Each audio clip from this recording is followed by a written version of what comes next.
ನಮಸ್ಕಾರ. ನಾನು ವಿಶ್ರಮ ಶುರು ಮಾಡ್ತೀನಿ ಅಂಥೇಳಿ ಸುಮಾರು 1 ವರ್ಷ ಆಗೋಯ್ತು. ಆ, ಕಾರಣಾಂತರಗಳಿಂದ ಒಂದು ವರ್ಷ ತಗೊಳ್ತು. ಕೊನೆಗೂ ವಿಶ್ರಮ ಈಗ ಸಿದ್ಧವಾಗಿದೆ. ಆ, ಯಾವಾಗ ಶುರು ಮಾಡೋದು ವಿಶ್ರಮನ ಮತ್ತು ಯಾವ ಕಾರ್ಯಕ್ರಮದಿಂದ ಶುರು ಮಾಡೋದು ಅಂತ ತುಂಬ ಯೋಚನೆ ಮಾಡಿ ಕೊನೆಗೆ ಒಂದು ನಿರ್ಧಾರಕ್ಕೆ ಬಂದೆ. ಆ, ಇದೇ ತಿಂಗಳಲ್ಲಿ ರಾಮನವಮಿ ಬರ್ತಾ ಇದೆ. ಹಾಗಾಗಿ ಇದೇ ತಿಂಗಳಲ್ಲಿ ಶನಿವಾರ ಭಾನುವಾರ ಅಂದರೆ 21, 22 ಆ, ರಾಮನವಮಿ ಪ್ರಯುಕ್ತ ರಾಮಾಯಣದ ಯೋಗಾರ್ಥವನ್ನು ತಿಳಿಸುವ ಪ್ರಯತ್ನ. ಸಾಮಾನ್ಯ ನಾವು ರಾಮಾಯಣ ಕಥೆಯನ್ನು ಕೇಳಿರ್ತೀವಿ. ಆ ರಾಮಾಯಣ ಧಾರ್ಮಿಕ ಹಾಗೂ ಸಾಂಸ್ಕೃತಿಕ ಹಿನ್ನೆಲೆ ತಮಗೆಲ್ಲ ಗೊತ್ತೇ ಇರುತ್ತೆ.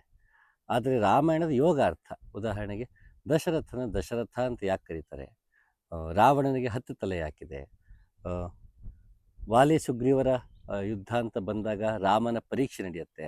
ಅಲ್ಲಿ 7 ಮರಗಳನ್ನು ಸಾಲಾಗಿ ನಿಲ್ಲಿಸಿ 7 ಸಾಲಾಗಿ ನಿಂತ ಮರಗಳಿಗೆ ರಾಮ ಬಾಣವನ್ನು ಬಿಟ್ಟು ತನ್ನ ಶಕ್ತಿಯನ್ನು ಪ್ರದರ್ಶನ ಮಾಡಿ ತೋರಿಸ್ತಾನೆ. ಹೌದಪ್ಪ, ನಾನು ಬಿಲ್ಲುಗಾರನೇ ಅಂತ ತೋರಿಸ್ತಾನೆ. ಆ 7 ಮರಗಳೇನು, ಹೀಗೆ ಹಲವಾರು ವಿಷಯಗಳನ್ನು ಇಲ್ಲಿ ಯೋಗಾರ್ಥವನ್ನು ಬಿಡಿಸಿ ಹೇಳುವಂಥ ಪ್ರತೀತಿ. ಇಲ್ಲಿ ದಶರಥನಿಗೆ 3 ಜನ ಹೆಂಡತಿಯರು ಯಾಕೆ, ಅದರಿಂದ ನಾವು ಕಲಿಯಬೇಕಾದ ಪಾಠವೇನು, ಅಲ್ಲಿ 3 ಹೆಂಡತಿಯರು ಅಂದಾಗ ಯಾವುದನ್ನು ಪ್ರತಿನಿಧಿಸ್ತಾ ಇದೆ, ಸೀತೆಯ ಹೆಸರಿನ ಅರ್ಥವೇನು, ಸೀತೆಯ ತಂದೆ ಜನಕನ ಪದ ಯಾಕೆ, ವೈದೇಹಿ ಅನ್ನೋ ಹೆಸರು ಯಾಕೆ ಬರುತ್ತೆ, ವಿದೇಹ ಅನ್ನೋ ಅರ್ಥ ಏನು, ಹೀಗೆ ಎಲ್ಲ ಹೆಸರುಗಳ ಹಿಂದೆ ಇರುವಂತಹ ಯೋಗಾರ್ಥ, ಕಥೆಯಲ್ಲಿ ಬರುವಂತಹ ಪಾತ್ರಗಳ ಯೋಗಾರ್ಥ, ಹನುಮಂತನೇ ಯಾಕೆ ಲಂಕೆಗೆ ಹೋಗ್ಬೇಕಾಗಿ ಬಂತು, ಪಂಚಮುಖಿ ಹನುಮಂತ ಯಾಕೆ ಆಗ್ತಾನೆ ಹನುಮಂತ, ಹೀಗೆ ಎಲ್ಲ ರೀತಿಯ ಪಾತ್ರಗಳ ಯೋಗಾರ್ಥ, ಅದು ನಮ್ಮಲ್ಲೇ, ರಾಮಾಯಣವನ್ನು ನಮ್ಮಲ್ಲೇ ನಾವು ಕಂಡುಕೊಳ್ಳೋದು ಹೇಗೆ ಅನ್ನೋದರ ಪರಿಚಯ. ಅದರ ಜೊತೆಗೆ ಯೋಗ ವಾಸಿಷ್ಠ ಅಂತ ಏನು ಕೃತಿ ಇದೆ, ವಸಿಷ್ಠರು ರಾಮನಿಗೆ ನೀಡುವಂತಹ ಉಪದೇಶ, ಬೃಹತ್ತಾದ ಗ್ರಂಥ, ಸುಮಾರು 8 ವಾಲ್ಯೂಮಲ್ಲಿದೆ. ಅದು ಕನ್ನಡಕ್ಕೆ ಅನುವಾದ ಕೂಡ ಆಗಿದೆ, ತುಂಬ ಸೊಗಸಾಗಿ ಅನುವಾದ ಆಗಿದೆ. ಯೋಗ ವಾಸಿಷ್ಠದ ಸಾರ ಏನು, ಅಷ್ಟು ಅಗಾಧವಾದ ಗ್ರಂಥ ಇದೆ. ಆ ಅಗಾಧವಾದ ಗ್ರಂಥದ ಸಾರ ಏನು, ಅದು ಏನು ಹೇಳಕ್ಕೆ ಹೊರಟಿದೆ, ಒಂದೊಂದು ಸಂಪುಟದಲ್ಲೂ ಏನು ವಿಶೇಷ ಇದೆ, ಅದನ್ನು ನಾವು ಜೀವನದಲ್ಲಿ ಅಳವಡಿಸ್ಕೊಳ್ಳೋದು ಹೇಗೆ, ಹಾಗೆ ರಾಮನಾಮ ಜಪದ ಮಹತ್ವ ಏನು, ರಾಮನಾಮ ಜಪ ಹೇಗೆ ಮಾಡಬೇಕು, ರಾಮನಾಮ ಜಪದ ಅರ್ಥವೇನು, ಅದನ್ನು ಧ್ಯಾನದಲ್ಲಿ ಬಳಸಿಕೊಳ್ಳುವುದು ಹೇಗೆ, ಹೀಗೆ ಹಲವಾರು ವಿಷಯಗಳನ್ನು ಈ ತಿಂಗಳು ಮೊದಲ ಕಾರ್ಯಕ್ರಮವಾಗಿ ನಡೆಸಬೇಕು ಅಂತ ನಿರ್ಧಾರ ಆಗಿದೆ. ಆಸಕ್ತರು ಬಂದು ಅದರಲ್ಲಿ ಭಾಗವಹಿಸ್ಬೋದು. ಹೆಚ್ಚಿನ ಮಾಹಿತಿಗೆ ನಂಬರ್ ಇದ್ದಿರುತ್ತೆ, ಕರೆ ಮಾಡಿ ಕೇಳ್ಬೋದು. ಒಂದು ಸ್ವಲ್ಪ ದಿನಗಳಲ್ಲೇ ವೆಬ್ಸೈಟಲ್ಲೂ ಕೂಡ ಕಾರ್ಯಕ್ರಮ ಅಟೆಂಡ್ ಆಗೋದಕ್ಕೆ ವೆಬ್ಸೈಟಲ್ಲೂ ಬುಕ್ ಮಾಡ್ಕೊಂಬರೋಂಥ ವ್ಯವಸ್ಥೆ ಇರುತ್ತೆ. ಇನ್ನು 2-3 ದಿನಗಳಲ್ಲಿ ವೆಬ್ಸೈಟಲ್ಲಿ ಅದು ಪೂರ್ತಿ ಅಪ್ಡೇಟ್ ಆಗಿರುತ್ತೆ. ಸಾಧ್ಯ ಆದರೂ ವೆಬ್ಸೈಟಲ್ಲೂ ಬುಕ್ ಮಾಡಿ, ಇಲ್ಲ ಅಂದರೆ ನೇರವಾಗಿ ಕರೆ ಮಾಡು ಕೂಡ ಬುಕ್ ಮಾಡ್ಬೋದು. ಹಾಗೆ ಈಗ ನಾ ಏನು ಕೂತಿದ್ದೀನಿ, ಇದು ಬೇಸಿಕಲಿ ಇದು ಧ್ಯಾನ ಮಂದಿರ. ಅದೇನು ಅಂತ ಇವಾಗ ನೋಡೋಣ.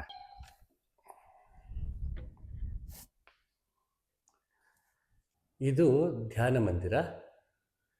ಇಲ್ಲಿ ಧ್ಯಾನ ಮಾಡೋದಕ್ಕೆ ಅವಕಾಶ ಇರುತ್ತೆ. 10 ಜನರಿಗೆ ಮಾತ್ರ ಅವಕಾಶ. ಏನಕ್ಕೆ ಅಂದರೆ ಇದು ಪೂರ್ತಿ ಶಕ್ತಿಪಾತ ಆಗಿರುವಂತಹ ಜಾಗ. ಹೆಚ್ಚು ಜನರನ್ನು ಇಲ್ಲಿ ಶಕ್ತಿಪಾತ ಮಾಡೋದಕ್ಕೆ, ಒಬ್ರಿಗೊಬ್ಬರನ್ನ 1 to 1 ಗಮನ ನೀಡೋದು ಕಷ್ಟ ಆಗೋದ್ರಿಂದ ಇಲ್ಲಿ 10 ಜನಕ್ಕೆ ಮಾತ್ರ ಸೆಷನಲ್ಲಿ ಅವಕಾಶ ಇರುತ್ತೆ. ಇದು ನರ್ಮದಾ ನದಿ ತಟದಲ್ಲಿ ಮಾಹೇಶ್ವರ ಅಂತ ಏನು ಬರುತ್ತೆ ಉಜ್ಜಯಿನಿ ಹತ್ರ, ಅಲ್ಲಿಂದ ಸ್ವಲ್ಪ ದೂರದಲ್ಲಿ ಒಂದು 50 ಕಿಲೋಮೀಟ್ರ್ ಮಹೇಶ್ವರದಿಂದ. ಅಲ್ಲಿ ಹೋದರೆ ನಮಗೆ ವಿಶೇಷವಾದ ಕಲ್ಲುಗಳೆಲ್ಲ ಈ ರೀತಿದು ನಮಗೆ ಸಿಗತ್ತೆ ನದಿ ತಟದಲ್ಲಿ. ಅದರ ಬಗ್ಗೆ ನಾನೊಂದು ಸಂಪೂರ್ಣವಾಗಿ ವಿಡಿಯೋ ಕೂಡ ಮಾಡಿದ್ದೆ. ಇದು 12 ಇಂಚಿನ ನರ್ಮದಾ ನದಿ ತಟದಲ್ಲಿ ಸಿಗುವ ಬಾಣಲಿಂಗ. ಇದು ಕೂಡ 12 ಇಂಚಿನ ಬಾಣಲಿಂಗ. ಇದು 12 ರುದ್ರ ಅಂತ ಏನು ಕರಿತೀವಿ ಅದರ ಪ್ರತೀಕವಾಗಿರುತ್ತೆ. ಹಾಗೆ ಇದು 12 ಆದಿತ್ಯರ ಪ್ರತೀಕ. ಆದಿತ್ಯ ಅಂದ ತಕ್ಷಣ ಆದಿತ್ಯ ಮಕ್ಕಳು ಆದಿತ್ಯ ಅಂತಲ್ಲ, ನಮ್ಮಲ್ಲೇ ಕಾಣುವಂತಹ ಜ್ಯೋತಿ. ಹಾಗೆ 12 ಜ್ಯೋತಿಯ ಪ್ರತೀಕವೂ ಹೌದು. ಹಾಗೆ ಇದು ಯಾಕೆ ಈ ಹೈಟಲ್ಲೇ ಇಟ್ಟಿರೋದು ಅಂತಂದರೆ, ಇದು ಅನಾಹತ ಚಕ್ರಕ್ಕೆ ನೇರವಾಗಿ, ಅನಾಹತ ಮತ್ತು ವಿಶುದ್ಧಿಗೆ ನೇರವಾಗಿ ಸಂಪರ್ಕಕ್ಕಿರಬೇಕು ಅಂತ ಈ ಹೈಟಲ್ಲೇ ಇದನ್ನು ಮಾಡಿರೋದು. ಇಲ್ಲಿ ಕಾಣೋ ಪ್ರತಿಯೊಂದಲ್ಲೂ ಶಕ್ತಿಪಾತ ಆಗಿರುತ್ತೆ. ನಾನು ಮೂಲತಃ ಶಿಶುನಾಳ ಶರೀಫರ ಮಾರ್ಗದಲ್ಲಿ ಗುರು ಪರಂಪರೆಯಲ್ಲಿ ಬಂದಂಥವನು. ಹಲವಾರು ಜನಕ್ಕೆ ಪರಿಚಯ ಇರುತ್ತೆ, ಯಾರು ಹೊಸದಾಗಿ ನೋಡ್ತಿರ್ತಾರೋ ಅವ್ರಿಗೆ ಹೇಳ್ತಾ ಇದ್ದೀನಿ. ಮೂಲತಃ ಶಿಶುನಾಳ ಶರೀಫರ ಗುರು ಶಿಷ್ಯ ಪರಂಪರೆ ಏನಿದೆ ಅದರಲ್ಲಿ ಒಟ್ಟು 3-4 ಪರಂಪರೆಗಳು ಅಲ್ಲಿಂದ ಟಿಸಿಲು ಹೊಡೆಯುತ್ತೆ. ಅದು ತುಂಬ ಎಲ್ಲವೂ ಸ್ವತಂತ್ರವಾದ ಗುರು ಶಿಷ್ಯ ಪರಂಪರೆ. ಅದರಲ್ಲಿ ನನ್ನ ಗುರು ಶಿಷ್ಯ ಪರಂಪರೆ ಕೂಡ ಒಂದು. ಆ ಗುರು ಶಿಷ್ಯ ಪರಂಪರೆಯಲ್ಲಿ ನನ್ನ ಗುರುಗಳು ನಾಗರಾಜಪ್ಪ ಅವರು ಅಂತ, ಅವರ ಗುರುಗಳು ಬೂದ್ಗುಂಪೆ ಅಜ್ಜ, ಅವರ ಹಿಂದೆ ಕುದುರೆಮೂತಿ ಹನುಮಂತಪ್ಪ ಅಂತ, ಹೀಗೆ ಹಲವಾರು ಜನ ಗುರು ಶಿಷ್ಯರು ಬಂದು ಹೋಗ್ತಾರೆ. ತದನಂತರ ನನ್ನ ಗುರುಗಳಾದ ನಾಗರಾಜಪ್ಪ ಅವರು ಅವರ ಜಾಗಕ್ಕೆ, ಗುರು ಸ್ಥಾನಕ್ಕೆ ನನ್ನನ್ನು ಅಲಂಕರಿಸಿ ಅವರು ದೇಹ ಬಿಡ್ತಾರೆ. ಈಗ ನಮ್ಮ ಶಿಶುನಾಳ ಶರೀಫರ ಗುರು ಶಿಷ್ಯ ಪರಂಪರೆ ಏನಿದೆ ಅದರಲ್ಲಿ ಒಂದು ಟಿಸಿಲು ನಮ್ಮ ಪರಂಪರೆ ಏನಿದೆ ಅದರಲ್ಲಿ ಈಗ ಪ್ರಸ್ತುತ ಗುರುಸ್ಥಾನದಲ್ಲಿ ಕೂತಿದ್ದೀನಿ. ಇಲ್ಲಿ ಶರೀಫ್ ಅಜ್ಜ, ಗೋವಿಂದ ಭಟ್ರು, ಕಾದರ್ಲಿಂಗನ ಗುರುಮಾರ್ಗವು, ಯೋಗ ಮಾರ್ಗವೂ ಇದೆ. ಹಾಗೆ ನಾನು ಕಾಶ್ಮೀರಿ ಶೈವಿಸಮ್ನಲ್ಲೂ ಆಸಕ್ತಿ ಇದ್ದು ಅದರಲ್ಲೂ ಹಲವಾರು ಗುರುಗಳ ಬಳಿ ಯೋಗ ಸಾಧನೆಯಲ್ಲಿ ತೊಡಗಿದ್ದರಿಂದ ಇಲ್ಲಿ ಮೂಲತಃ ಹಿಮಾಲಯನ್ ಟ್ರೆಡಿಷನ್ ಮತ್ತು ಕಾಶ್ಮೀರಿ ಟ್ರೆಡಿಷನ್ ಎರಡನ್ನೂ ಇಲ್ಲಿ ಬ್ಲೆಂಡ್ ಮಾಡಿರೋದು. ಹಿಮಾಲಯನ್ ಟ್ರೆಡಿಷನಲ್ಲಿ ಗಾಯತ್ರಿ ಸಾಧನೆಯಲ್ಲಿ ತೊಡಗಿದ್ದರಿಂದ ಇಲ್ಲಿ ಗಾಯತ್ರಿ ತತ್ವ ಹಾಗೂ ಕಾಶ್ಮೀರಿ ಶೈವಿಸಮ್ನ ಹಲವಾರು ತಂತ್ರಗಳಿದೆ. ಅದರಲ್ಲಿ ಅಭಿನವ್ ಗುಪ್ತನ ರೀತಿ ಇದೆ, ಕ್ಷೇಮರಾಜನ ರೀತಿ, ಅದರಲ್ಲಿ ನೇತ್ರತಂತ್ರ ಅಂತ ಬರುತ್ತೆ, ಮಹಾನಿರ್ವಾಣ ತಂತ್ರ ಅಂತ ಹಲವಾರು ತಂತ್ರಗಳು ಯೋಗ ಮಾರ್ಗದ ತಂತ್ರಗಳು, ನಾಟ್ ವಾಮಾಚಾರದ ತಂತ್ರಗಳಲ್ಲ, ಯೋಗ ಮಾರ್ಗದ ತಂತ್ರಗಳೇನಿದೆ ಆ ಯೋಗ ಮಾರ್ಗದ ತಂತ್ರಗಳನ್ನು ಇಲ್ಲಿ ಅಳವಡಿಸುವಂಥ ಪ್ರತೀತಿ. ಹಾಗಾಗಿ ಇದಕ್ಕೆ 5 ನದಿಗಳಿಂದ ನೀರನ್ನು ತಂದು ಇದಕ್ಕೆ ಅಭಿಷೇಕ ಮಾಡಿ ಶಕ್ತಿ ತುಂಬಿರುವಂಥದ್ದು. ಮೂಲತಃ ಬಾಣಲಿಂಗಗಳಲ್ಲಿ ತಾನಾಗೆ ದೈವಿಕ ಶಕ್ತಿ ಇದ್ದಿರುತ್ತೆ. ಮತ್ತಷ್ಟು ಯೋಗದಲ್ಲಿ ಮತ್ತಷ್ಟು ನಮಗೆ ಫಲ ಸಿಗಬೇಕು ಅನ್ನೋ ಕಾರಣಕ್ಕೆ ಯೋಗ ಮಾರ್ಗದ ಮತ್ತಷ್ಟು ಮುನ್ನಡೆಯಕ್ಕೆ ಸಹಾಯ ಆಗಲಿ ಅಂತ ಇದಕ್ಕೆ ಮತ್ತಷ್ಟು ರೀತಿಯ ನಮ್ಮ ಕಾಶ್ಮೀರಿ ಶೈವಿಸಮ್ ರೀತಿಯಲ್ಲಿ ಇದಕ್ಕೆ ಶಕ್ತಿಪಾತ ಮತ್ತೊಂದೆಲ್ಲ ಆಗಿರುತ್ತೆ. ಎಲ್ರಿಗೂ ಒಂದೇ ಫ್ರೀಕ್ವೆನ್ಸಿಲಿ ಕೂಡ್ಸೋಕ್ಕಾಗಲ್ಲ. ಹಾಗಾಗಿ 10 ಜನರನ್ನು ಮಾತ್ರ ತಗೊಂಡು ಬೇಸಿಕ್ ಲೆವೆಲ್ ಆಫ್ ಎನರ್ಜಿ ಫ್ರೀಕ್ವೆನ್ಸಿಯಲ್ಲಿ ಸೆಟ್ ಮಾಡಿರ್ತೀವಿ. ಯಾವ್ಯಾವಾಗ ಯೋಗ ಮಾರ್ಗದಲ್ಲಿ ಸಾಧನೆ ಹೆಚ್ಚಾಗ್ತಾ ಹೋಗುತ್ತೆ ಆಗ ಅವ್ರನ್ನ ಮಾತ್ರ ಸಪ್ರೇಟಾಗಿ ಈ ಚೇಂಬರಲ್ಲಿ ಕೂರಿಸಿ ಆ 5 ಜನ 10 ಜನ ಕೂರಿಸಿ ಮತ್ತು ಅವ್ರ ಫ್ರೀಕ್ವೆನ್ಸಿಗೆ ಇಡೀ ಚೇಂಬರ್ನ ಫ್ರೀಕ್ವೆನ್ಸಿ ಚೇಂಜ್ ಮಾಡಿ ಮತ್ತೊಂದು ಸಾಧನೆಗೆ ಕೂರಿಸ್ತೀವಿ. ಹಾಗಾಗಿ ಎಲ್ಲರೂ ಯಾರು ಮೊದಲೇ ಸೆಷನ್ಸ್ ಅಟೆಂಡ್ ಮಾಡಿರಲ್ಲ ಮತ್ತು ಹೊಸದಾಗಿ ಬಂದಿರ್ತಾರೆ ಅಥವಾ ಯೋಗ ಮಾರ್ಗದಲ್ಲಿ ನಡೆದೇ ಇರಲ್ಲ ಅಂಥವ್ರಿಗೆ ಬೇಸಿಕ್ ಫ್ರೀಕ್ವೆನ್ಸಿಲಿ ಚೇಂಬರ್ನ ಫ್ರೀಕ್ವೆನ್ಸಿ ಸೆಟ್ ಮಾಡಲಾಗಿರುತ್ತೆ. ಹಾಗೆ ಇದು ಅನಾಹತ, ವಿಶುದ್ಧಿ ಹಾಗೆ ಚಕ್ರಗಳಿಗೆ ಸಂಬಂಧಪಟ್ಟ ಹಾಗೆ ನಾವು ಕೂತಾಗ ಅದು ನೇರ ಬರಬೇಕು. ಹೀಗೆ ವಿಶುದ್ಧಿಗೆ ಮತ್ತು ಹೀಗೆ ಅನಾಹತಕ್ಕೆ ನಾವು ಎದುರುಗಡೆ ಕೂತಾಗ ಅಥವಾ ಆ ಕಡೆ ಕೂತಾಗ ಆ ಚಕ್ರಗಳ ಮೇಲೆ ಪ್ರಭಾವ ಬೀರಬೇಕು. ಪ್ರಾಣದ ಮೇಲೆ ನಮ್ಮಲ್ಲಿನ ಪಂಚ ಪ್ರಾಣಗಳಿದೆ ಅದರ ಮೇಲೆ ಪ್ರಭಾವ ಬೀರಿ ಮತ್ತಷ್ಟು ನಮಗದು ಅನ್ನಮಯ ಕೋಶ, ಪ್ರಾಣಮಯ ಕೋಶ, ಮನೋಮಯ ಕೋಶದ ಕಡೆ ಕರ್ಕೊಂಡು ಹೋಗೋದಕ್ಕೆ ಸಹಾಯ ಆಗುವಂಥ ರೀತಿ ಮತ್ತೊಂದು ದಿನ ಇಡೀ ಚೇಂಬರ್ ಬಗ್ಗೆ ವಿವರಣೆ ಕೊಡ್ತೀನಿ. ಇಲ್ಲಿ ಧ್ಯಾನ ನಡೆಸುವಂತಹ ಧ್ಯಾನದ ಪ್ರಕ್ರಿಯೆ ಇಲ್ಲಿ ನಡೆಯುತ್ತೆ ಅಂತ ಹೇಳಬಹುದು. ಹಾಗೆ ಇದು ಭೂತತ್ವವಾದರೆ ಮೇಲೆ ಆಕಾಶ ತತ್ವ ಇದೆ. ಇದು ಆಕಾಶ ತತ್ವ, ಇದು ಭೂತತ್ವ. ಹೀಗಿದ್ರ ಚೇಂಬರ್ನ ಪೂರ್ತಿ ವಿವರಣೆ ಮತ್ತೊಂದಿನ ವಿವರಿಸೋಕ್ಕೆ ಪ್ರಯತ್ನ ಪಡ್ತೀನಿ. ತುಂಬ ಎಲಾಬರೇಟ್ ಆಗಿಬಿಡುತ್ತಿಲ್ಲ ನನ್ನ ವಿಡಿಯೋ. ಹಾಗೆ ಇದು ನಮ್ಮ ಮೆಡಿಟೇಷನ್ ಚೇಂಬರ್ ಅಂತ ಕರಿಬೋದು, ಹಾಲ್ ಅಂತ ಕರಿಬೋದು. ಎದುರುಗಡೆ ನಮಗಿಲ್ಲಿ ಕೆಲಸ ನಡೀತಾ ಇದೆ, ಪಾತ್ವೆ ಎಲ್ಲ ನಡೀತದೆ ಕೆಲಸ. ಹಾಗೆ ಅದು ಬಂದವ್ರಿಗೆ ಪಾರ್ಟಿಸಿಪೆಂಟ್ಸ್ಗೆ ಉಳ್ಕೊಳ್ಳೋಕ್ಕೆ ಅಂತ ಜಾಗ ಆಗಿದೆ. ಹಾಗೆ ಇಲ್ಲೇನು ನೋಡ್ತಿದ್ದೀರಾ, ಇದು ಕೊಂಡರಣಿ ಪ್ರತೀಕವಾಗಿ ಸ್ಥಾಪನೆ ಮಾಡಿರೋದು ಆ ಚೇಂಬರ್ನ ಎನರ್ಜಿ ಬ್ಯಾಲೆನ್ಸ್ ಮಾಡೋಕ್ಕೆ ಅಂತ. ಇದಕ್ಕೆ ಪೂಜೆ ಗೀಜೆ ಅಂತ ಏನು ಮಾಡಲ್ಲ, ವರ್ಷಕ್ಕೊಂದು 2 ಸಲ ಇರುತ್ತೆ ಅಷ್ಟೇ. ಅದು ನಮ್ಮ ಶರೀಫ್ ಅಜ್ಜನ ಮಾರ್ಗದಲ್ಲಿ ಬಳಗದಲ್ಲಿ ಯಾರಿರ್ತಾರೆ ಅವರು ಮತ್ತು ಕೆಲವೊಂದು ಮಂದಿಗಳಿಗೆ ಮಾತ್ರ ಅದು ಅವಕಾಶ ಇರುತ್ತೆ ಪೂಜೆಗೆ. ಆ, ಪೂಜೆಯಿಂದ ಮತ್ತೆ ಅದು ಶಕ್ತಿಪಾತಕ್ಕೆ ಸಂಬಂಧಪಟ್ಟಿದೆ ಹೊರತು ಬಾಹ್ಯಾಚರಣೆಯ ಪೂಜೆ ಅಂತಿರಲ್ಲ, ಅಭಿಷೇಕ ಅಂತೀವಿ ಅದನ್ನು. ಅದು ವರ್ಷಕ್ಕೆ 1 ಬಾರಿ 2 ಬಾರಿ ಆಗ ನಾಗಪ್ಪನಿಗೆ ಮತ್ತು ಒಳಗೆ ಬಾಣಲಿಂಗಕ್ಕೆ ಅಭಿಷೇಕ ಅಂತಿರುತ್ತೆ. ಶಕ್ತಿಪಾತಕ್ಕೆ ಸಂಬಂಧಪಟ್ಟಂತಹ ಅಭಿಷೇಕ ಇರುತ್ತೆ. ಇದು ಊರಿನ ಜನರಿಗೆ ಇದನ್ನು ನಾಗಪ್ಪ ಅಂತ ಎಲ್ಲರೂ ಬಂದು ಅವ್ರು ಪೂಜೆ ಮಾಡ್ಕೊಂಡು ಹೋಗ್ತಾರೆ. ಯಾಕೆಂದರೆ ಇಲ್ಲಿ ಸುತ್ತಮುತ್ತ ನಾಗಪ್ಪನ ಪೂಜೆಗೆ ಅಂತ ಹೋದರೆ ತುಂಬ ದೂರ ಹೋಗುವಂಥ ಪರಿಸ್ಥಿತಿ ಇದ್ದಿದ್ದರಿಂದ ಅವರಿಗಿದು ಅವಕಾಶ ಮಾಡಿಕೊಟ್ಟಿದೆ. ಮುಕ್ತವಾಗಿ ಯಾರೇ ಬಂದರೂ ಅವ್ರು ಇದನ್ನು ಪೂಜೆ ಮಾಡ್ಕೊಂಡು ಹೋಗ್ಬೋದು. ಗುಡಿ ಅಲ್ಲ ಇದು, ಇಲ್ಲಿ ಯಾವ ಪೂಜಾರಿ ಅರ್ಚಕರು ಇರೋದಿಲ್ಲ. ತಮ್ಮ ಭಾವಕ್ಕೆ ತಕ್ಕಂತೆ ತಮ್ಮ ಭಕ್ತಿಗೆ ತಕ್ಕಂತೆ ಜನ ಇಲ್ಲಿ ಅವರು ಏನು ನಾಗಪೂಜೆ ಅಂತ ಮಾಡ್ಕೊಳ್ಬೇಕಂತ ಅವರ ಅನುಸಂಧಾನ ಇರುತ್ತೋ ಅದನ್ನು ಆಚರಿಸ್ಕೊಂಡು ಹೋಗ್ತಾ ಇದ್ದಾರೆ. ಇಲ್ಲಿ ಯಾವ ಹುಂಡಿ ಇಟ್ಟಿಲ್ಲ, ಇಲ್ಲೇನು ದಕ್ಷಿಣ ಇಟ್ಟು ಹೋಗ್ಬೇಕಂತಿಲ್ಲ. ಅವರವರು ಪೂಜೆ ಅವ್ರು ಮಾಡ್ಕೊಂಡು ಅವ್ರು ಹೋಗ್ತಿರ್ತಾರೆ. ಇದು ಮೂಲತಃ ಇದು ಕೊಂಡಿರಣಿಗೆ ಸಂಬಂಧಪಟ್ಟದ್ದೇ. ವಿಶೇಷವಾಗಿ ಆಜ್ಞಾಚಕ್ರಕ್ಕೆ ಸಂಬಂಧಪಟ್ಟ ಹಾಗೆ ಪ್ರತಿಷ್ಠಾಪನೆ ಮಾಡಿರೋದು. ಮತ್ತು ಇದಕ್ಕೆ ಬಳಸಿರೋಂಥ ಪೀಠಕ್ಕೆ ಬಳಸಿರೋ ಕಲ್ಲುಗಳೇನಿದೆ ಇದು ವಿಶೇಷವಾಗಿ ಒಂದು ಹೋಮ ಮಾಡಬೇಕಾಗಿ ಬಂತು. ಇಲ್ಲಿ ನಾವೇನು ಫೌಂಡೇಶನ್ ಇದೆ ಧ್ಯಾನ ಮಂದಿರದ್ದು, ಅಲ್ಲೂ ಕೂಡ ಎಲ್ಲವೂ ಶಕ್ತಿಪಾತ ಆಗಿಯೇ ಫೌಂಡೇಶನ್ ಮಾಡಿರೋದು. ಅಲ್ಲಿ ಕೆಲವು ಭಸ್ಮಗಳನ್ನ ಬಳಸಬೇಕಾಗತ್ತೆ. ಹಾಗಾಗಿ ಹೋಮ ಕೂಡ ನಡೆಸಬೇಕಾಗಿ ಬಂತು. ಆ ಹೋಮದಿಂದ ಸಿಗುವ ಭಸ್ಮ ಏನಿದೆ ಅದು ಮತ್ತಷ್ಟು ಚೈತನ್ಯವನ್ನು ನೀಡುತ್ತೆ ಒಂದು ಜಾಗಕ್ಕೆ.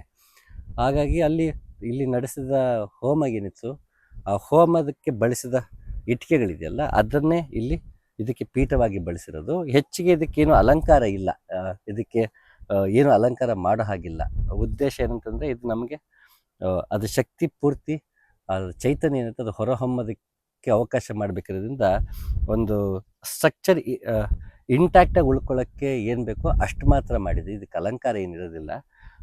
ಹಾಗಾಗಿ ನಿಮ್ಗೆ ತುಂಬ ಸೋಬರ ಕಾಣಿಸ್ತಿರ್ಬೋದು, ಬಟ್ ಉದ್ದೇಶಪೂರ್ವಕವಾಗಿ ಇದನ್ನು ಹಾಗೆ ಬಿಟ್ಟಿರೋದು, ಇದಕ್ಕೆ ಅಲಂಕಾರ ಮಾಡೋ ಹಾಗಿಲ್ಲ.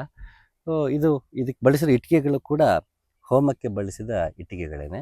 ವಿಶೇಷವಾಗಿ ಆಜ್ಞಾಚಕ್ರಕ್ಕೆ ಸಂಬಂಧಪಟ್ಟ ಹಾಗೆ ಯೋಗ ಸಾಧನೆ ಏನಿರುತ್ತೆ ಕೆಲವರಿಗೆ ಮಾತ್ರ, ಎಲ್ರಿಗೂ ಇರಲ್ಲ ಅದು. ಅವ್ರಗಳಿಗೆ ಸಾಧನೆ ಮಾಡೋಕ್ಕೆ ಅಂತ ಇದು ನಾಗಪ್ಪನ ಪ್ರತಿಷ್ಠಾಪನೆ. ಇದು ವಿಗ್ರಹವನ್ನು ಆ ನೇತತಂತ್ರ ಅಂತ ಕರಿತೀವಿ ನಮ್ಮಲ್ಲಿ ಕಾಶ್ಮೀರಿ ಶೈವಿಸಮಲ್ಲಿ. ಆ ನೇತತಂತ್ರ ಯಾರಿಗೆ ಪ್ರಾಕ್ಟೀಸ್ ಮಾಡಿಸ್ತಿರ್ತೀನಿ ಅವರು ಇದನ್ನು ಯೋಗ ಮಾಡಿದ್ರೆ ಧ್ಯಾನ ಮಾಡುವಾಗ ನಾಗಪ್ಪನ ಮುಂದೆ ಕೂರೋದು, ಅದಕ್ಕೆ ಅಂತ ಒಂದಷ್ಟು ಟೆಕ್ನಿಕ್ಸ್ ಇರುತ್ತೆ, ಅದನ್ನು ಅವರು ಅಭ್ಯಾಸ ಮಾಡ್ತಿರ್ತಾರೆ. ಇದು ಧ್ಯಾನ ಮಂದಿರ ಪಕ್ಕದಲ್ಲೇ ಪ್ರತಿಷ್ಠಾಪನೆ ಮಾಡಿರುವಂಥದ್ದು. ಇದು ವಿಶಾಲವಾಗಿದೆ, ಆರಾಮಾಗಿ ಬಂದು ಎಲ್ಲರೂ ಕೂರಬಹುದು ಇಲ್ಲಿ. ಹಾಗೆ ಇಲ್ಲಿಂದ ಸನ್ಸೆಟ್ ಕೂಡ ತುಂಬ ಚೆನ್ನಾಗಿ ಕಾಣುತ್ತೆ. ಇನ್ನು ಸದ್ಯಕ್ಕೆ ಸೂರ್ಯ ಇನ್ನೂ ಕೆಳಗೆ ಬಂದಿಲ್ಲ, ಇನ್ನೂ ಸ್ವಲ್ಪ ಸುಡ್ತಾ ಇದ್ದಾನೆ. ಹೀಗೆ ಹೊರಗಿನಿಂದ ಧ್ಯಾನ ಮಂದಿರ ಈ ರೀತಿ ಇದೆ. ಇಲ್ಲಿ ಹಿಂದೆ ಏನು ಕಾಣಿಸ್ತಾ ಇದೆ ಇದು ನಮ್ಮ ಹೊಲದ ಮನೆ. ಮುಂಚೆ ಇದು ಕೆಂಪಯ್ಯರ ಹೊಲ. ಇದು ಹೊಸಪೇಟೆ ಬಳಿ, ಹೊಸಪೇಟೆಯಿಂದ ಕುಷ್ಟಗಿಗೆ ಹೋಗೋ ರಸ್ತೆಯಲ್ಲಿ ನಿಮಗೆ ಬೂದ್ಗುಪ್ಪ ಕ್ರಾಸ್ ಅಂತ ಸಿಗುತ್ತೆ. ಇಲ್ಲಿಗೆ ನೇರ ಬಸ್ ಬರುತ್ತೆ. ಇಲ್ಲಿಗೆ ಯಾರು ಬರೋಕ್ಕೆ ಭಾಗವಹಿಸೋಕ್ಕೆ ಇಷ್ಟಪಡ್ತಾರೋ ಕರೆ ಮಾಡಿ ಇಲ್ಲಿ ಹೇಗೆ ತಲುಪೋದು ಅಂತ ಕೇಳ್ಬೋದು. ವೆಬ್ಸೈಟಲ್ಲೂ ಕೂಡ ಇಲ್ಲಿಗೆ ತಲುಪೋದು ಹೇಗೆ ಅಂತ ಮಾಹಿತಿ ತಮಗೆ ಸಿಗುತ್ತೆ. ಹೊಸಪೇಟೆಯಿಂದ ಸುಮಾರೊಂದು 30 ನಿಮಿಷ ದೂರ, 30-40 ನಿಮಿಷ ದೂರದಲ್ಲಿ ಇದೆ ಇದು. ಬೆಂಗಳೂರಿಂದ ಮೈಸೂರಿಂದ ಬರೋರು ಕುಷ್ಟಗಿ ಬಿಜಾಪುರ ಬಸ್ ಹತ್ತಿದ್ರೆ ಬೂದ್ಗುಂಪ ಕ್ರಾಸ್ಗೆ ಬಸ್ ಬಂದು ಸ್ಟಾಪ್ ಇದೆ ಅಲ್ಲಿ ಬೂದ್ಗುಂಪ ಕ್ರಾಸಲ್ಲಿ. ಅಲ್ಲಿಂದ ಇಲ್ಲಿ ಕರ್ಕೊಂಬರೋ ವ್ಯವಸ್ಥೆ ನಮ್ಮ ಕಡೆಯಿಂದನೇ ಆಗುತ್ತೆ. ಇಲ್ಲ ಅಲ್ಲಿಂದ ಆಟೋ ತೊಗೊಂಡು ತಾವು ಬರ್ಬೋದು. ಸೊ ಇಲ್ಲಿ ಹಿಂದೆ ಏನು ಕಾಣಿಸ್ತಿದೆ ಇದು ಹೊಲದ ಮನೆ. ಒಂದು ಕಾಲದಲ್ಲಿ ಕೆಂಪಯ್ಯರ ಹೊಲ, ಇದು ಅವ್ರ ಫ್ಯಾಮಿಲಿಗೆ ಸಂಬಂಧಪಟ್ಟಿದ್ದು. ಹೊಲದ ಮನೆಯೀಗ ಬಂದವ್ರಿಗೆ, ಭಾಗವಹಿಸಕ್ಕೆ ಬಂದವ್ರಿಗೆ ಉಳ್ಕೊಳ್ಳೋಕೆ ವ್ಯವಸ್ಥೆ ಆಗಲಿ ಅಂತ ಹೊಲದ ಮನೆಯನ್ನು ಈಗ ಒಂದಷ್ಟು ಮಾಡಿಫೈ ಮಾಡಿ ರಿನೋವೇಟ್ ಮಾಡಿದ್ವಿ. ಮೇಲೆ ಗ್ಲಾಸ್ ಹೌಸ್ ಇದೆ, ಹೆಣ್ಮಕ್ಳಿಗೆ ಮತ್ತು ಗಂಡು ಮಕ್ಕಳಿಗೆ ಉಳ್ಕೊಳ್ಳೋಕ್ಕಿದು ಬೇರೆ ಪ್ರತ್ಯೇಕವಾದ ಜಾಗ ಇದೆ. ಮೇಲೆ ಮಹಿಳೆಯರಿಗೆ ಹೆಂಗಸರು ಉಳ್ಕೊಳ್ಳೋಕ್ಕೆ, ಕೆಳಗೆ ಗಂಡಸರು ಉಳ್ಕೊಳ್ಳೋದಕ್ಕೆ. ಹಾಗೆ ಇಲ್ಲಿ ಪಕ್ಕದಲ್ಲಿ ನಮಗೇನು ಇದು ಕಾಣಿಸ್ತಿದೆ, ಇದು ಡೈನಿಂಗ್ ಹಾಲು ಮತ್ತು ಲೈಬ್ರರಿ ಇರುತ್ತೆ. ಅದು ಈಗ ಕೆಲಸ ನಡೀತಾ ಇದೆ ಇನ್ನು ಸ್ವಲ್ಪ. ಬಹುಶಃ ಶುರುವಾಗೋಕ್ಕೂ ಮುಂಚೆ 21 ಒಳಗಡೆ ಬಹುಶಃ ಲೈಬ್ರರಿ ಕೂಡ ಸಿದ್ಧ ಇರುತ್ತೆ. ಸೊ ಅದನ್ನು ತಾವು ಪುಸ್ತಕಗಳು ಓದೋದಕ್ಕೆ ಬಳಸ್ಕೋಬೋದು. ಇಲ್ಲಿ ಸಾಹಿತ್ಯ, ಇತಿಹಾಸ, ಹಾಗೆ ಶಾಸನಗಳು, ಹೀಗೆ ಹಲವಾರು ವಿಷಯಗಳಿಗೆ ಸಂಬಂಧಪಟ್ಟಂತಹ ಪುಸ್ತಕಗಳು ಸಿಗುತ್ತೆ ಓದೋದಕ್ಕೆ. ಹಾಗೆ ಅಧ್ಯಾತ್ಮಕ್ಕೆ ಸಂಬಂಧಪಟ್ಟಂತಹ ವೇದ, ಉಪನಿಷತ್ತು, ವಚನಗಳು, ಭಗವದ್ಗೀತೆ, ಯೋಗ ವಾಸಿಷ್ಠ, ಬೌದ್ಧ ಧರ್ಮದ ಪುಸ್ತಕಗಳು, ಸರಹಪಾದ, ಹಾಗೆ ಟಿಬೇಟಿಯನ್ ಬುದ್ಧಿಸಮಲ್ಲಿ ಮಿಲರಿಪ, ನಾರ್ಪ, ಮಾರ್ಪ ಅಂತ ಇದ್ದ, ತಿಲೋಪ, ಹೀಗೆ ಹಲವಾರು ಜನರ ಆ, ಆ, ದಾರ್ಶನಿಕರ ಗ್ರಂಥಗಳು ತಮಗೆ ಓದೋದಕ್ಕೆ ಸಿಗುತ್ತೆ. ಓಶೋ ರಜನೀಶ್, ಜಿಡ್ಡು ಕೃಷ್ಣಮೂರ್ತಿ, ಈಗ ಅದು ಅಸಂಖ್ಯಾತ ಪುಸ್ತಕಗಳು ತಮಗೆ ಓದೋಕ್ಕೆ ಸಿಗುತ್ತೆ. ನನಗದ್ರ ಬಗ್ಗೆ ಖುಷಿ ಇದೆ. Basically I am avid reader. ಹಾಗಾಗಿ ಓದೋದು ಇಷ್ಟ, ಮತ್ತು ಓದೋವರಿಗೆ ಪುಸ್ತಕ ಹಂಚ್ಕೊಳ್ಳೋದು ನನಗೆ ತುಂಬ ಇಷ್ಟವಾದ ಕೆಲಸ. ಆದ್ದರಿಂದ ಇಲ್ಲಿ ಲೈಬ್ರರಿ ಕೂಡ ಮಾಡೋ ಪ್ರಯತ್ನದಲ್ಲಿದ್ದೀನಿ. ಪುಸ್ತಕಗಳು ಬಂದಾಗಿದೆ, ರ್ಯಾಕ್ಸ್ ಒಂದಷ್ಟು ಬರಬೇಕು, ಅದು ಡೆಲಿವರಿ ಆಗುತ್ತೆ ಬಹುಶಃ. ಸೊ ಇದು ಬೇಸಿಕಲಿ ಇದು ಹೊಲದ ಪರಿಸರ ಆದ್ದರಿಂದ ನಿಮಗೆ ತುಂಬ ಬಯಲಿದೆ. ಅಲ್ಲಮನ ಬಯಲಿಂದ ಪ್ರೇರೇಪಿತನಾಗಿ ಕೊನೆಗೆ ಬಯಲಲ್ಲೇ ಬಂದು ಧ್ಯಾನ ಮಂದಿರ ಮಾಡಬೇಕಂತ ಆಯಿತು. ಗುರುನಾಥನ ದಯೆಯಿಂದ ಈಗೆಲ್ಲ ಸಿದ್ಧವಾಗಿದೆ. ಹಾಗೆ ಇಲ್ಲಿ ಧ್ಯಾನ ಮಂದಿರ, ಅದು ಧ್ಯಾನ ಮಂದಿರ ಈ ಕಡೆ ಬಂದು ಇಲ್ಲಿ ಗುಡ್ಡ ಇದೆ. ಇದು ಟ್ರೆಕಬಲ್, ಇದು ಹತ್ಬೋದು, ಸುಮಾರು ಒಂದು 10-15 ನಿಮಿಷದಲ್ಲಿ ಮೇಲಕ್ಕೆ ಹೋಗ್ಬೋದು. ತುಂಬ ಚಿಕ್ಕದಾಗಿದೆ ಗುಡ್ಡ, ಹತ್ಬೋದು. ಮೇಲಿಂದ ತುಂಬ ರಮಣೀಯವಾದ ಜಾಗ. ನಾನು ಉಳ್ಕೊಳ್ಳೋಕ್ಕೆ ಅಂತ ಕಟ್ಕೊಳ್ತಿರೋದು, ಅದು ಇದು ಬಹುಶಃ ಸಿದ್ಧ ಆಗುತ್ತೆ, ನೀವು ಮುಗಿತಾ ಬಂತು. ಜಾಗ ತುಂಬ ಈಗ ಕನ್ಸ್ಟ್ರಕ್ಷನ್ ನಡೀತಿರೋದ್ರಿಂದ ಸ್ವಲ್ಪ ಹಾಗೇ ಇದೆ. ಜನ ಎಲ್ಲ ಭಾಗವಹಿಸೋಕೆ ಬರೋಷ್ಟಕ್ಕೆ ಇದೆಲ್ಲ ಕ್ಲೀನ್ ಆಗಿರುತ್ತೆ. ಹಾಗೆ ಇದು ನಾ ಹೇಳಿದಾಗೆ ಡೈನಿಂಗ್ ಹಾಲು ಮತ್ತು ಲೈಬ್ರರಿ. ಇದು ಉಳ್ಕೊಳ್ಳೋ ಜಾಗ. ಮೇಲೆ ಮಹಿಳೆಯರಿಗೆ ಅಂತ ಪ್ರತ್ಯೇಕವಾಗಿದೆ. ಹಾಗೆ ಇದು ಟಾಯ್ಲೆಟ್ ಮತ್ತು ಬಾತ್ರೂಮ್ ಇದೆ. ಇಲ್ಲೂ ಸ್ವಲ್ಪ ಪ್ಲಂಬಿಂಗ್ ಕೆಲಸ ನಡೀತಿದೆ. ಹಾಗೆ ಎದುರುಗಡೆ ನನ್ನ ನೆಚ್ಚಿನ ಗುಡ್ಡದ ಸಾಲುಗಳು. ಇದು ಯಾಕಷ್ಟು ನೆಚ್ಚಿನ ಗುಡ್ಡದ ಸಾಲುಗಳು ಅಂದರೆ, ಇಲ್ಲಿ ಈ ಈ ಪ್ರಾಂತ್ಯ ಪೂರ್ತಿ ಇಲ್ಲಿಂದ ಸುತ್ತ ಗುಡ್ಡಗಳಿದೆ. ಇಲ್ಲಿ ಒಂದು ಕಾಲದಲ್ಲಿ ನನ್ನ ಗುರುಗಳಾದ ನಾಗರಾಜಪ್ಪ, ಅವರ ಗುರುಗಳಾದ ಬೂದ್ಗುಂಪೆ ಅಜ್ಜ, ಕುದುರೆಮೂರ್ತಿ ಅಜ್ಜ, ಮತ್ತು ಹಾಗೆ ಅಲ್ಲಿ ಫಕೀರಪ್ಪನ ಗದ್ಗೆ ಇದೆ, ಅಲ್ಲಿ ಒಡ್ಡಟ್ಟಿ ಫಕೀರಪ್ಪ ಅಂತ. ಆತ ಕೂಡ ನನ್ನ ಗುರುಗಳ ಮತ್ತು ಅವರ ಗುರುಗಳ ಜೊತೆ ಎಲ್ಲ ಒಡನಾಟದಲ್ಲಿದ್ದವರು. ಸೊ ಹಾಗೆ ಅವರು ಔಷಧಿ ಮಾಡೋದಕ್ಕೆ, ಮತ್ತೊಂದು ಮಾಡೋದಕ್ಕೆ ಇದೇ ಗುಡ್ಡ ಸಾಲುಗಳಲ್ಲಿ ಈ ಕಡೆ ತಪ್ಪಲ ಅಂತಾರದನ್ನು, ವಿಶೇಷವಾದ ಗಿಡಮೂಲಿಕೆಗಳನ್ನ ಆಯ್ಕೆ ಮಾಡ್ಕೊಂಬರೋದಕ್ಕೆ ಹೋಗ್ತಿದ್ದಂಥ ಮತ್ತು ಸಾಧನೆಗೆ ಕೂರ್ತಿದ್ದಂಥ ಜಾಗ ಅದು. ಇಲ್ಲಿ ಈಗ ತೋಟ ಮಾಡೋ ಕೆಲಸ ನಡೀತಿರೋದ್ರಿಂದ ಡ್ರಿಪ್ ಇರಿಗೇಷನ್ಗೆ ಮತ್ತು ಸ್ಪ್ರಿಂಕಲ್ ಇರಿಗೇಷನ್ಗೆ ಅಂತ ಪೈಪಿಂಗ್ ಕೆಲಸ ನಡೀತಾ ಇದೆ. ಇನ್ನೇನು ಮುಗಿತಾ ಬಂತಿದ್ದೂ. ತುಂಬ ಸರಳವಾಗಿದೆ ಜಾಗ. ತುಂಬ ಏನಂತಾರೆ ಅದನ್ನು, ನಾವಿಲ್ಲಿ ಮುಖ್ಯವಾಗಿ ಇಲ್ಲಿ ಕಂಫರ್ಟ್, ನೆಸೆಸಿಟಿ ಕಡೆ ಹೆಚ್ಚು ಗಮನ. ಇಲ್ಲಿ ಕಂಫರ್ಟ್, ಲಕ್ಸುರಿನ ಅಪೇಕ್ಷೆ ಪಡೋ ಹಾಗಿಲ್ಲ, ಮತ್ತು ಇಲ್ಲಿ ಏನನ್ನು ಅಪೇಕ್ಷೆ ಪಡೋ ಹಾಗಿಲ್ಲ. ನಾನು ಇಲ್ಲಿ ಏನನ್ನು ಆಫರ್ ಮಾಡಲ್ಲ, ಯಾವುದನ್ನು ಏನನ್ಬೋದು ಅದನ್ನು, ನಿಮಗೆ ಯಾವುದೇ ರೀತಿ ಅಪೇಕ್ಷೆ ಮತ್ತು ನಿರೀಕ್ಷೆಗಳನ್ನು ಹುಟ್ಟುಹಾಕುವ ಜಾಗ ಅಲ್ಲ. ಅಧ್ಯಾತ್ಮ ಅಂತ ನಾನು ಯಾವಾಗಲೂ ಹೇಳ್ತಿರ್ತೀನಿ, ಅಧ್ಯಾತ್ಮ ಅಂದರೆ ಇದು ಕಳೆದುಕೊಳ್ಳುವ ಜಾಗ, ಪಡೆದುಕೊಳ್ಳುವ ಜಾಗ ಅಲ್ಲ. ಹಾಗೆ ಇಲ್ಲಿ ಅಜ್ಞಾನ, ನಮ್ಮ ಮಮಕಾರ, ಅಹಂಕಾರ, ಗೊಂದಲಗಳು ಇಂಥವನ್ನೆಲ್ಲ ಕಳ್ಕೊಳ್ಳೋಕ್ಕೆ ಬಳಸುವಂತಹ ಜಾಗವಾದ್ದರಿಂದ ಇದು ಪಡ್ಕೊಳ್ಳುವಂಥ ಜಾಗವಲ್ಲ. ಹಾಗಾಗಿ ನಾನಿಲ್ಲಿ ಏನನ್ನು ಇಲ್ಲಿ ಬಂದರೆ ಅದಾಗ್ಬಿಡುತ್ತೆ ಇದಾಗ್ಬಿಡುತ್ತೆ ಅಂತ ನಾನು ಏನು ಪ್ರಾಮಿಸ್ ಮಾಡೋದಿಲ್ಲ. ಗುರು ಮಾರ್ಗದಲ್ಲಿ ನಡೆದು ನಾನು ಏನು ಕಂಡುಕೊಂಡಿದ್ದೀನಿ ಅದನ್ನು ಎಷ್ಟು ಸಾಧ್ಯವಾಗುತ್ತೋ ಅಷ್ಟು ಹಂಚಿಕೊಳ್ಳೋದು ನನ್ನ ಬಾಧ್ಯತೆ, ಕರ್ತವ್ಯವಾಗಿರುತ್ತೆ. ಪ್ರತಿಯೊಬ್ಬ ಯಾರ್ಯಾರು ಸತ್ಯವನ್ನು ಕಂಡಿರ್ತಾನೆ ಅವನಿಗದು ಬಾಧ್ಯತೆ. ಜ್ಞಾನ ಯಾರ ಮನಸ್ಸೊತ್ತು ಅಲ್ಲ, ಇದು ತಲತಲಾಂತರಗಳಿಂದ ಉಪನಿಷತ್ಕಾರರ ಕಾಲದಿಂದ, ಅದು ಹಿಂದಿನ ಕಾಲದಿಂದನೂ ಜ್ಞಾನ ಹರಿದು ಬಂದಿದೆ. ಅದನ್ನು ಯಾರ್ಯಾರು ಅದನ್ನು ರುಚಿ ಸವಿದಿದ್ದಾರೆ ಅದನ್ನು ಎಲ್ಲರೂ ಮತ್ತಷ್ಟು ಜನಕ್ಕೆ ಹಂಚಿ ಹೋಗೋದಲ್ಲಿ ಅವರು ಸಾರ್ಥಕತೆಯನ್ನು ಕಂಡುಕೊಳ್ತಾರೆ. ಅಂಥ ಸಾರ್ಥಕತೆಯನ್ನು ಕಂಡುಕೊಳ್ಳುವ ಪ್ರಯತ್ನ ಅಷ್ಟೇ ನನ್ನದು. ಹಾಗಾಗಿ ಯಾರಿಗಂತ ಜ್ಞಾನ ಸುಧೆಯ ರುಚಿ ನೋಡಬೇಕು ಅಂತ ಅನಿಸುತ್ತೋ ಖಂಡಿತ ಅವರು ಭಾಗವಹಿಸ್ಬೋದು. ಇಲ್ಲಿ ನಾನು ಆಗಲೇ ಹೇಳಿದಾಗೆ ಮೂಲ ಸೌಕರ್ಯಗಳು ಇರಬೇಕು ಒಬ್ಬ ಮನುಷ್ಯನಿಗೆ ಇರೋದಕ್ಕೆ, ಅದನ್ನಷ್ಟೇ ಇಲ್ಲಿ ಅಪೇಕ್ಷೆ ಪಡ್ಬೋದು. ಅದರ ಆಚೆ ನಾನು ಏನನ್ನೂ ಆಫರ್ ಮಾಡಲ್ಲ. ಬೇಸಿಕ್ ಕಂಫರ್ಟ್ ಝೋನಿಂದ ಹೊರಗೆ ಬಂದು ಮನುಷ್ಯ ಒಂದೆರಡು ದಿನ ದಿನನಿತ್ಯದ ಅಪೇಕ್ಷೆಗಳು, ನಿರೀಕ್ಷೆಗಳ ಆಚೆ ಒಂದೆರಡು ದಿನ ಕಳೆಯುವ ಮನಸ್ಥಿತಿ ಇದ್ದರೆ ಇಲ್ಲಿಗೆ ಬರ್ಬೋದು. ಮೂಲಭೂತ ಸೌಕರ್ಯಗಳಿರುತ್ತೆ, ಹೆಚ್ಚು ಲಕ್ಸುರಿ ಇರೋದಿಲ್ಲ. ಕಂಫರ್ಟ್ಗಿಂತ ಆಚೆ ಏನನ್ನು ಇಲ್ಲಿ ಆಫರ್ ಮಾಡಲ್ಲ. ಹಾಗೆ ಜ್ಞಾನ, ಧ್ಯಾನ ಅಂತ ವಿಷಯಕ್ಕೆ ಬಂದಾಗ ಗುರುಮಾರ್ಗದಲ್ಲಿ ನಡೆದು ಯಾವುದು ನನಗೆ ಫಲ ನೀಡಿದೆಯೋ ಅದನ್ನು ನಾನು ಹೇಳಿಕೊಡಬಲ್ಲೆ ಅಥವಾ ತಿಳಿಸಿಕೊಡಬಲ್ಲೆ. ಹೇಳಿಕೊಡೋದು ತಪ್ಪಾಗತ್ತೆ, ಬಹುಶಃ ತಿಳಿಸಿಕೊಡಬಲ್ಲೆ. ಅದರ ಅದರ ಫಲವನ್ನು ಪಡೆಯಬೇಕಾದ್ದು ಭಾಗವಹಿಸಿದವ್ರಿಗೆ ಬಿಟ್ಟಿದ್ದು. ಎಷ್ಟು ತನ್ಮಯತೆಯಿಂದ ಅದನ್ನು ಸ್ವೀಕರಿಸ್ತೋ ಅದು ಅವ್ರಿಗೆ ಬಿಟ್ಟಿರುತ್ತೆ. ಗೊತ್ತು, ನನಗೂ ಅಷ್ಟಾಗಿ ಇದ್ರ ಬಗ್ಗೆ ಏನು ಆಮಿಷಗಳು ಮತ್ತೇನು ನಾನು ಒಡೆದಿರೋದ್ರಿಂದ ಹೆಚ್ಚಾಗಿ ನಾನೇನು ಮಾತಾಡಲ್ಲ. ಹಲವಾರು ಈಗಾಗಲೇ ವಿಡಿಯೋಗಳಲ್ಲಿ ನೋಡಿರ್ತೀರ. ನನಗೆ ನನ್ನ ಸಿದ್ಧಾಂತವನ್ನು ಮತ್ತೊಂದು ನನ್ನ ಮತವಾದ ನಿಲುವುಗಳನ್ನು ವೈಚಾರಿಕತೆಯನ್ನು ಸದಾ ಹಂಚ್ಕೊಳ್ತಾನೆ ಇರೋದ್ರಿಂದ ಮತ್ತದ್ರ ಬಗ್ಗೆ ಏನು ಮಾತಾಡೋಕ್ಕೆ ಈಗ ಹೋಗಲ್ಲ.